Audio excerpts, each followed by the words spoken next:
देखो हम विद्युत रसायन पढ़ रहे हैं ना, इलेक्ट्रोकेमिस्ट्री, उसमें देखो कुछ चीज़ हमको पहले से पता होना चाहिए, तब उसको पढ़ने में बड़ा आसानी होता है।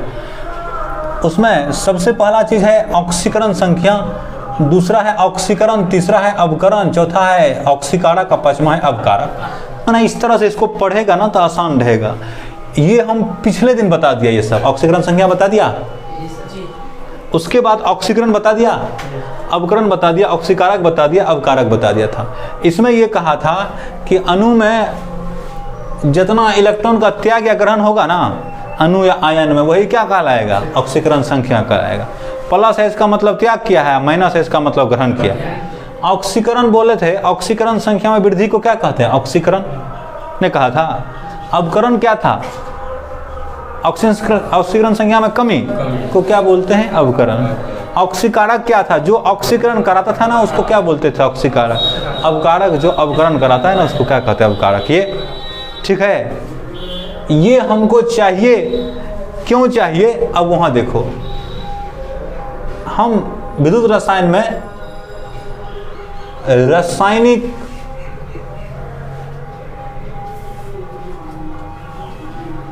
ऊर्जा को बदलते हैं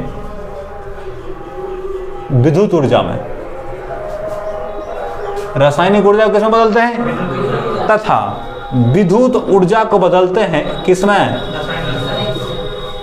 ये परिभाषा में भी कहा था उस दिन। नहीं, रासायनिक विज्ञान की वह शाखा जिसमें रासायनिक ऊर्जा को विद्युत ऊर्जा में तथा विद्युत ऊर्जा को रासायनिक ऊर्जा में अध्ययन करने वाली घटना के संबंध में अध्ययन किया जाता है, विद्युत रसायन कहलाता है। ठीक है, इसको जो करते हैं ना, माने रासायनिक ऊर्जा को जब विद्युत ऊर्जा में चेंज करते हैं तो इसको विद्युत रासायनिक अभिक्रिया कहते हैं। क्या कहते हैं? विद्युत रासायनिक अभिक्रिया, इलेक्ट्रोकेमिकल रिएक्शन कहते हैं। समझ रहे हैं ये बात? यहां पे हमको जरूरत पड़ता है किसका? ऑक्सीकरण संख्या, ऑक्सीकारक, अवकारक, ये सब का जरूरत पड़ता है। ये जब विद्युत ऊर्जा को किसमें बदलते हैं? रासायनिक ऊर्जा में, तो इस प्रक्रिया को हम अपघटन कहते हैं। क्या कहते हैं? अपघटन, इलेक्ट्रोलाइसिस बोलते हैं। ठीक, अपघटन क्या है? जब विद्युत ऊर्जा को रासायनिक ऊर्जा में बदलेंगे। विद्युत रासायनिक अभिक्रिया क्या है? जब रासायनिक ऊर्जा को विद्युत ऊर्जा में बदलेंगे। इसमें सेल सब पढ़ेंगे, सेल कैसे होता है, इसमें एनोड कैथोड आदि सब पढ़ेंगे। ऑक्सीकरण अवकरण यहाँ भी लिखना पड़ेगा हमको, ठीक है ना। एक चीज जो और आएगा इसमें, जैसे ये बेसिक कह सकते हैं इन सबको, ऑक्सीकरण को, ऑक्सीकरण संख्या, अवकरण, इस सबको क्या कहते हैं? इसका बेसिक है। अगर ये नहीं जानते हैं तो फिर इसको पढ़ना टफ हो जाएगा। उसी तरह से एक और है जिसको हमको पढ़ लेना चाहिए, वो है विद्युत अपघट्य।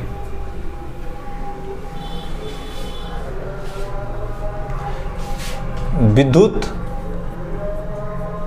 अपघट्य, इंग्लिश में इसको इलेक्ट्रोलाइट कहते हैं। इलेक्ट्रोलाइट, ठीक है। क्या बोलते हैं? देखो ये है क्या,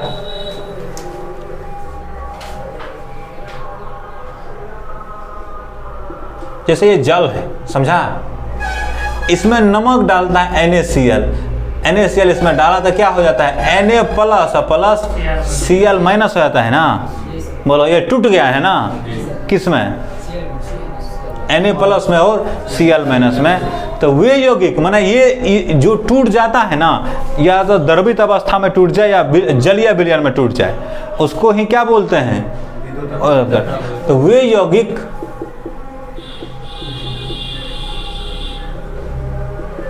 जो द्रवित अवस्था में या जलीय विलयन की अवस्था में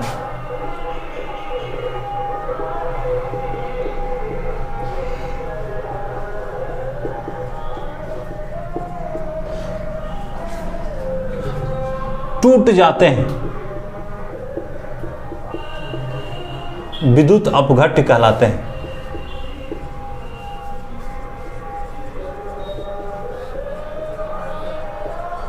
ठीक है, क्या कहलाते हैं? जो टूट जाएगा, द्रव अवस्था हो या फिर जलीय विलयन का अवस्था हो, क्या कहलाता है? विद्युत अपघट्य कहलाता है। बात समझ में आ रहा है? इसी में होता है विद्युत अनअपघट्य। अनअपघट्य इंग्लिश में कहेंगे क्या? Non electrolyte.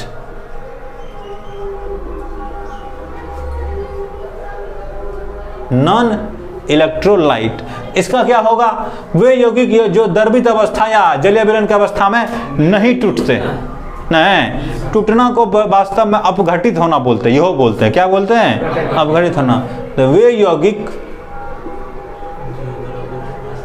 जो द्रवित या जलीय विलयन की अवस्था में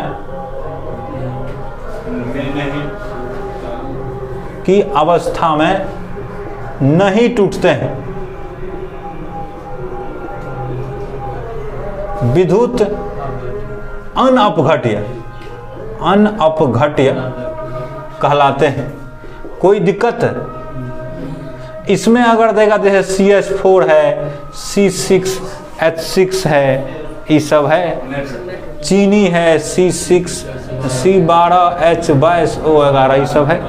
हाँ, इसमें अगर देखेगा टूटने वाला में, तो पहले तो लिख दिया NaCl है, CaCl2 है, HCl है, H2SO4 है, ये सब जानता है ना? Sodium chloride, calcium chloride, hydrochloric अम्ल, सल्फ्यूरिक अम्ल, ये सब है विद्युत अपघट्य। ठीक है?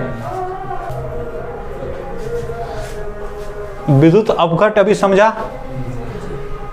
विद्युत अपघट्य वह यौगिक है जिसको जलीय विलयन में या इसी के द्रवित अवस्था में अगर रहेगा तो क्या करेगा? टूट जाएगा।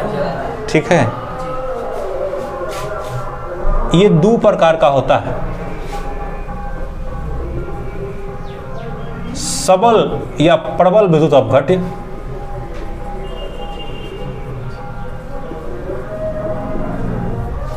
एगो होता है दुर्बल विद्युत अपघट्य।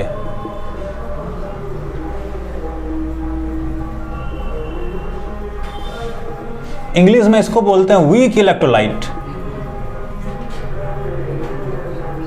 इसको क्या बोलेंगे? Strong electrolyte. अब इसका क्या मतलब है?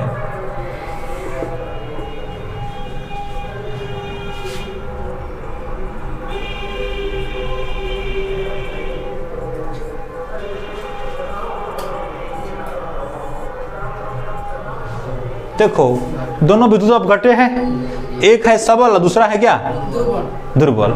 तो सबल उसको कहते हैं ऐसा विद्युत अपघट्य जो लगभग पूरा टूट जाता है। अरे जलीय विलयन में डालेगा तो टूटेगा ये, तो जो पूरा टूट जाएगा, 100 का 100 दिया, 100 टूट गया, उसको क्या बोलते हैं? सबल। अब कुछ ऐसा होगा कि 100 में डाला तो 20 को टूटा, 30 को टूटा, तो उसको क्या बोलते हैं? दुर्बल।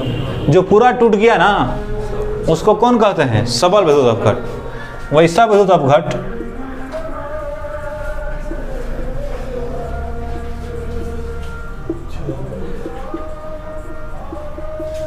जो जलीय विलयन या द्रवित अवस्था में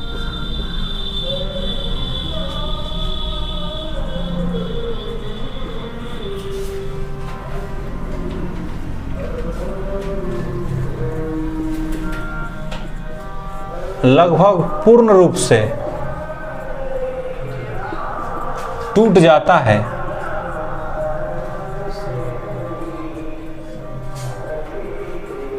सबल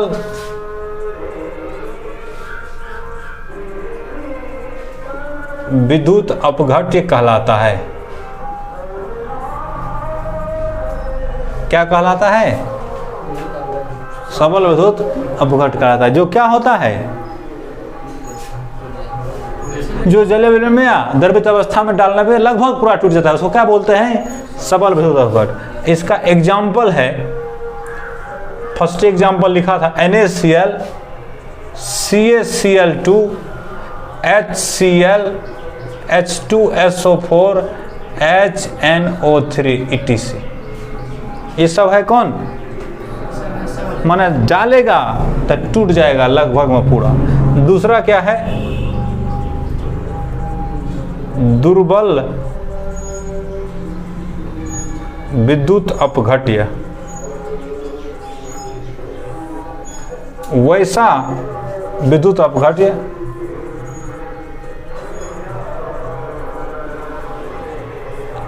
जो जलीय विलयन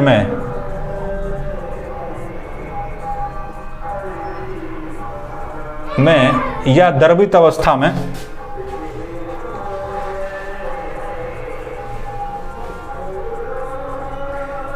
आंशिक रूप से टूटता है।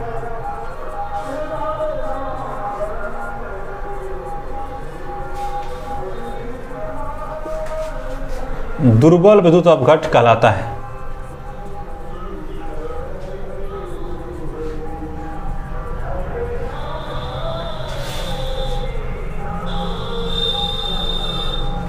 इसका एग्जाम्पल है CH3COOH, NH4OH, CH3CH2COOH etc। ये सब इसका एग्जाम्पल है। देखो अब हमको क्या समझना चाहिए, विद्युत अपघटन या विद्युत विच्छेदन नाम से स्पष्ट है। देखो विद्युत और क्या अपघटन, विद्युत माने धारा, अपघटन माने विच्छेदन माने टूटना। नहीं, देखो अभी हमने कहा था, नहीं तो पहले समझ ही लेते हैं।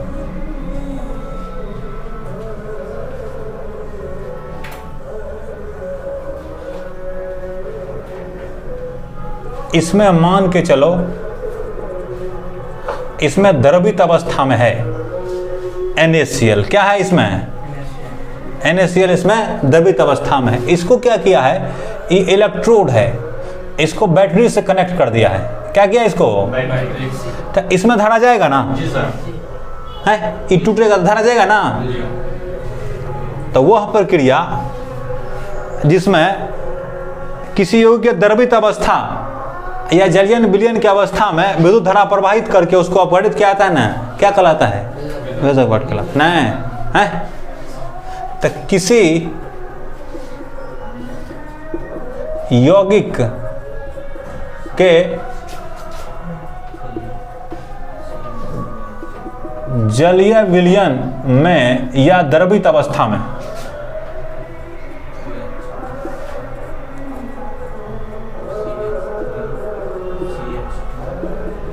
विद्युत धारा प्रवाहित करके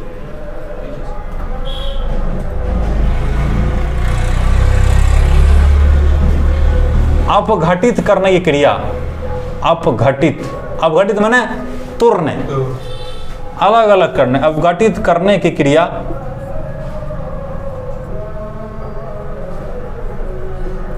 विद्युत अपघटन या विच्छेदन कहलाता है। विद्युत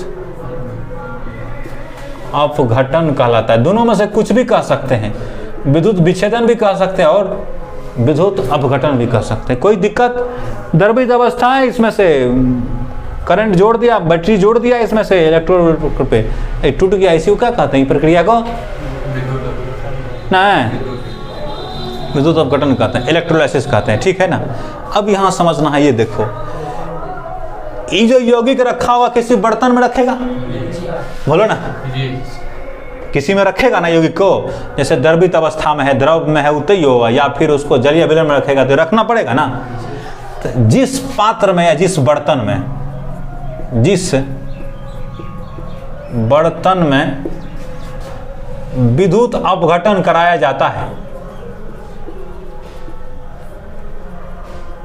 इसका मतलब क्या हुआ कि जिस बर्तन में द्रवित अवस्था, जलीय विलयन की अवस्था रखा जाता है ना, वह पात्र, वह बर्तन विद्युत अपघटनी सेल, इंग्लिश में कहते हैं इलेक्ट्रोलाइटिक सेल, इलेक्ट्रोलाइटिक सेल कहलाता है। तो विद्युत अपघटनी सेल क्या है? अरे देखने में लगेगा तुमको कंफ्यूज हो जाएगा, विद्युत अपघटनी सेल लिखा हुआ है, लेकिन है ये कौन चीज? बर्तन। ये है तुमको विद्युत अपघटनी और सेल नहीं हो गया, ये बर्तन है विद्युत अपघटनी सेल। अब देखो यहाँ पे इस विद्युत अपघटनी सेल में 2 गो छड़ डुबा दिया है धातु का। ये किसका है? धातु छड़ है, धातु छड़ है ये एगो, ये ठीक है ना। विद्युत अपघटनी सेल में धातु का जो छड़ डुबाया जाता है ना, उसको इलेक्ट्रोड कहते हैं। क्या कहते हैं इसको? इलेक्ट्रोड। बात पूछो तो ये कौन है? इलेक्ट्रोड है ना। अरे ये छड़ डुबाया है, ये भी क्या है? इलेक्ट्रोड है ना, बोलो ना। तो विद्युत अपघटनी सेल में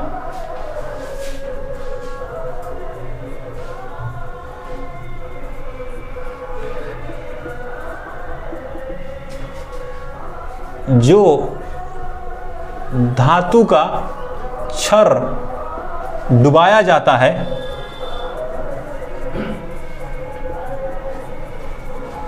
वह छड़ इलेक्ट्रोड कहलाता है। क्या कहलाता है? इलेक्ट्रोड, इलेक्ट्रोड कहलाता है। तो ये दोनों क्या है? इलेक्ट्रोड है। अब छड़े कहने लगेगा, धातु का प्लेट या छड़ कोई भी, ये क्या है? इलेक्ट्रोड ना। अभी इसका नाम क्या है? इलेक्ट्रोड। इसका भी नाम क्या है? इलेक्ट्रोड। कोई दिक्कत है? बोलो। ये जो छड़ है ये क्या कहलाता है? इलेक्ट्रोड। ये छड़ का क्या नाम है? देखो इसमें हमको बैटरी भी जोड़ना है। क्या करना है? बैटरी जोड़ना है। तो बैटरी जोड़ दिया, सेल जोड़ा इसमें। जब देखो जिधर बड़ा लाइन होता है ना वो प्लस होता है, धन होता है, जिधर छोटा लाइन होता है ना वो ऋण होता है, माइनस, नेगेटिव। समझा? तो जो इलेक्ट्रोड बैटरी के धन ध्रुव से जुड़ा रहता है उसको धन इलेक्ट्रोड या धनोद कहते हैं। तो ये है ना बैटरी के धन ध्रुव से जुड़ा हुआ प्लस से, तो वह इलेक्ट्रोड जो सेल के धन ध्रुव से जुड़ा रहता है,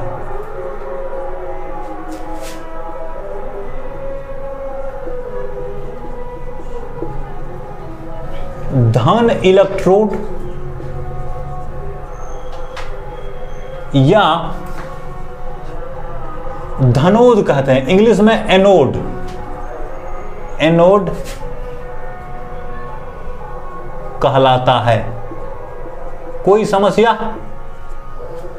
वो है इलेक्ट्रोड जो सेल के धन ध्रुव से रहता था। कौन है? ये है ना धन ध्रुव से। तो ये कौन चीज होगा? एनोड ना जी। नहीं हुआ? ये प्लस लिखते हैं इसको। क्या लिखते हैं? प्लस। अब ये है किसका परिभाषा? एनोड का ना। अब है कैथोड। तो वह इलेक्ट्रोड उल्टा हो जाएगा जो सेल के धन ध्रुव नहीं ना होगा, ऋण होगा ना जी। ऋण ध्रुव से जुड़ा रहता है,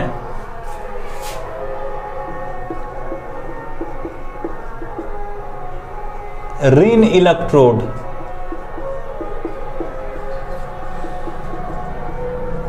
या ऋणोद। इंग्लिश में क्या बोलते हैं? कैथोड। CATHOD, कैथोड कहलाता है।